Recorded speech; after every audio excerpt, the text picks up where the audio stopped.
আজকে দেখানোর চেষ্টা করব যে ইন্টারডেন্টাল ব্রাশটা সাধারণত আপনি কিভাবে ব্যবহার করবেন। তো ইন্টারডেন্টাল ব্রাশটা প্রথমে একটু দেখানোর চেষ্টা করি। আমার হাতে যেই ডিভাইসটা দেখা যাচ্ছে এটাকে বলা হয় ইন্টারডেন্টাল ব্রাশ বা পিরিওডন্টাল ব্রাশ। সাধারণত দেখা যায় যে এইরকম একটা প্যাকেটে সাধারণত এই যে ইন্টারডেন্টাল ব্রাশটা সাধারণত পাওয়া যায়, এবং এই ইন্টারডেন্টাল ব্রাশে সাধারণত তিনটা সাইজ হয়ে থাকে। একটা হচ্ছে খুব ছোট স্মল সাইজ, একটা মিডিয়াম সাইজ এবং একটা হচ্ছে লার্জ সাইজ। তো দেখা যায় যে আপনার এই দুই দাঁতের মাঝে ফাঁকার পরিমাণটা আসলে কেমন তার উপরে ডিপেন্ড করে এই ইন্টারডেন্টাল ব্রাশটা সাধারণত ব্যবহার করতে হয়। তো আজকে আমি একটু প্রসিডিউরটা বলার চেষ্টা করব এবং দেখানোর চেষ্টা করব। ইন্টারডেন্টাল ব্রাশ ব্যবহারের ক্ষেত্রে প্রথমে সাইজ নির্ধারণটা খুব গুরুত্বপূর্ণ।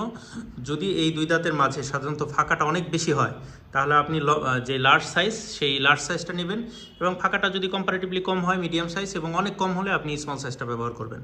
এবং ব্যবহারের আগে আপনি প্রথমে আয়নার সামনে গিয়ে দাঁড়ান। আয়নার সামনে গিয়ে দাঁড়ানোর পর ইন্টারডেন্টাল ব্রাশটা আপনার দুই দাঁতের মাঝে যে জায়গাটা সাধারণত খাবার জমে দুই দাঁতের মাঝে ওই জায়গাটাও একটু পুশ করেন। যদি ভিতরে ঢুকে যায় 2 থেকে 3 বার আপনি সামনে এবং পিছনে এটা মুভ করেন। মুভ করলে দেখা যাবে এই দুই দাঁতের মাঝে যে সাধারণত খাবারটা জমে থাকে, হ্যাঁ, বা প্লাগ ক্যালকুলাস যদি জমে থাকে, এই ইন্টারডেন্টাল ব্রাশের সাহায্যে ফুড ডেব্রিজ যেগুলো আছে বা প্লাগ যেগুলো আছে এগুলো সাধারণত রিমুভ হয়ে যাবে, এবং মুখের যে দুর্গন্ধ বা দুই দাঁতের মাঝে খাবার জমে থাকা ফুড ডেব্রিজ এগুলো সাধারণত থাকবে না, এবং যার কারণে এই সারাউন্ডিংস যে মাড়ির এরিয়াটা, এই মাড়ির এরিয়াতে কোনো ধরনের ইনফেকশন বা জিঞ্জিভাইটিস ডেভেলপ করতে পারবে না, যার কারণে দেখা যাবে যে রক্ত পড়বে না। এবং যদি দেখা যায় অনেকেই সকালে ঘুম থেকে ওঠার পর ব্রাশ করলে ব্লাড আসে, শক্ত আপেল পেয়ারা কামড় দিলে ব্রাশ আসে, সাধারণত এই ধরনের কোনো অসুবিধা হবে না। এবং সর্বশেষ বলে রাখি, ইন্টারডেন্টাল ব্রাশটা সাধারণত কারা ব্যবহার করবেন?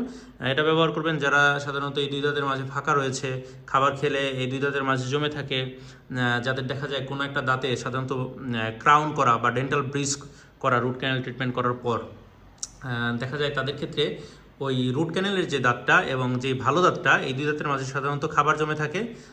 তো ওই দুই দাঁতের মাঝে খাবারটা সাধারণত বের করার জন্য এই ইন্টারডেন্টাল ব্রাশটা তাদের জন্য খুবই কার্যকর। এবং যাদের আঁকাবাঁকা দাঁত রয়েছে এবং ব্রেসেস ট্রিটমেন্ট চলমান তারাও এটা ব্যবহার করতে পারেন। এবং সর্বোপরি দেখা যায় যে ব্রাশ দিয়ে সাধারণত যে ব্রিসেলগুলো থাকে, এই ব্রিসেলগুলো দুই দাঁতের মাঝে সাধারণত 100% প্রবেশ করতে পারে না। তো সেই ক্ষেত্রে যাতে দুই দাঁতের মাঝে ব্রাশটা 100% যেহেতু প্রবেশ করতে পারে না, সেই ক্ষেত্রে সবারই উচিত সপ্তাহে একদিন হলেও এই ইন্টারডেন্টাল ব্রাশটা সাধারণত ব্যবহার করা। এতে করে মুখের ভেতরকার যে হাইজিনটা, এই হাইজিনটা সাধারণত ভালো থাকে। তো সবাই ভালো থাকবেন।